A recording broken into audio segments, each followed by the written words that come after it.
Bismillahirrahmanirrahim. Assalamualaikum warahmatullahi wabarakatuh. Perkenalkan, saya atas nama Nur Asya dari kelas PBI B.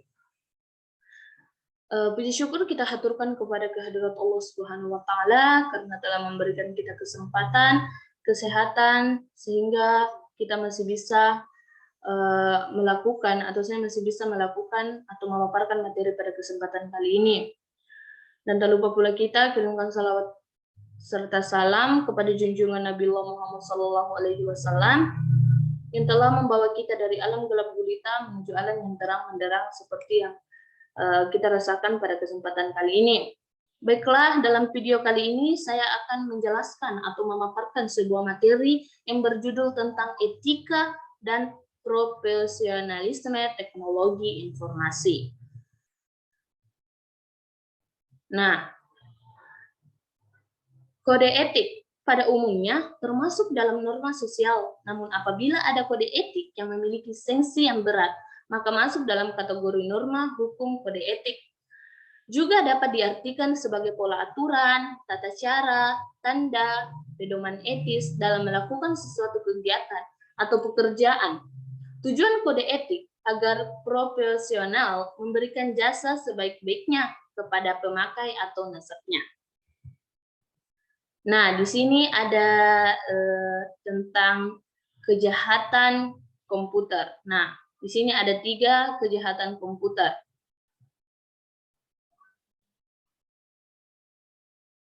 Nah, yang pertama ada cyber teroris. Nah, seorang cyber teroris ini adalah seorang yang mengintimidasi atau menggalang pemerintah atau organisasi untuk memajukan tujuan politik atau sosialnya dalam meluncurkan serangan atau berbasis komputer terhadap komputer, jaringan atau informasi yang tersimpan di dalamnya. Cyber teroris ini secara umum dapat didefinisikan sebagai tindakan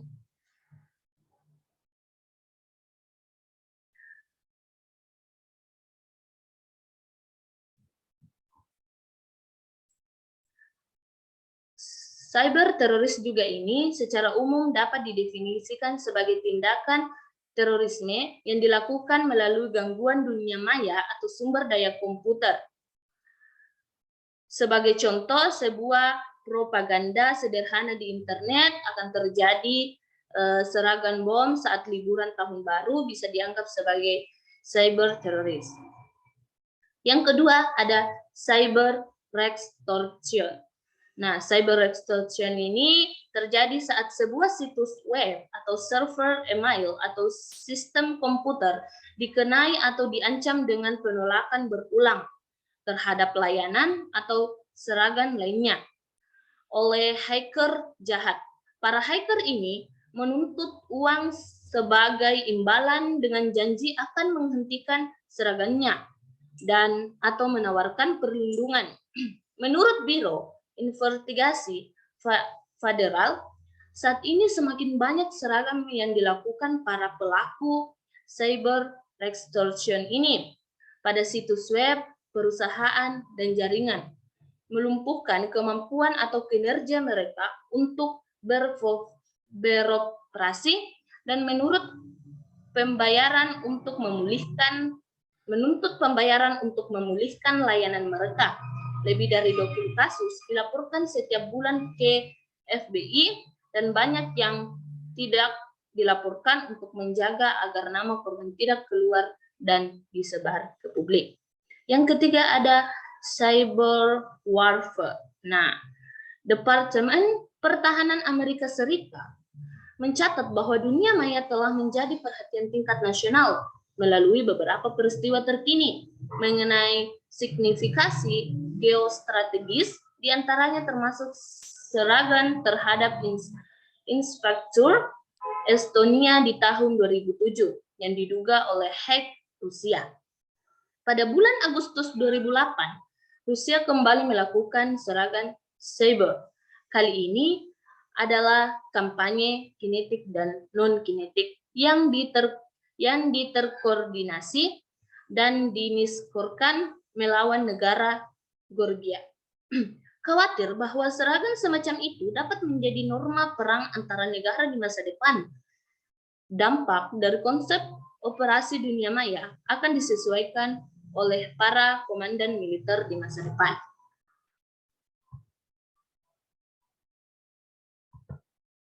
Nah, di sini ada jenis-jenis kejahatan komputer cyber crime. Yang pertama itu ada unauthorized access to computer system and server. Nah, selanjutnya ada legal contents, data forgery, cyber espionage, cyber sabotage, offension against. Nah, adapun aspek aparatur penegak hukum, aspek perundang-undangan yang berhubungan dengan tindak pidana teknologi informasi. Yang pertama, ada Undang-Undang Nomor Urut 36 Tahun 1999 tentang telekomunikasi. Yang kedua, Undang-Undang Nomor 19 Tahun 2000 tentang hak cipta. Yang ketiga, Undang-Undang Nomor 25 Tahun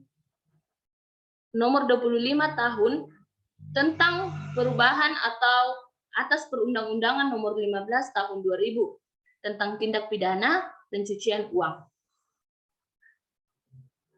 Yang keempat, Undang-Undang Nomor 15 Tahun 2003 tentang pemberantasan tindak pidana terorisme. Nah, aspek aparatur penegak hukum, saran dan fasilitas dalam menanggulangi cyber crime, kesadaran hukum masyarakat. Nah, sikap pelaku atau pengelolaan teknologi informasi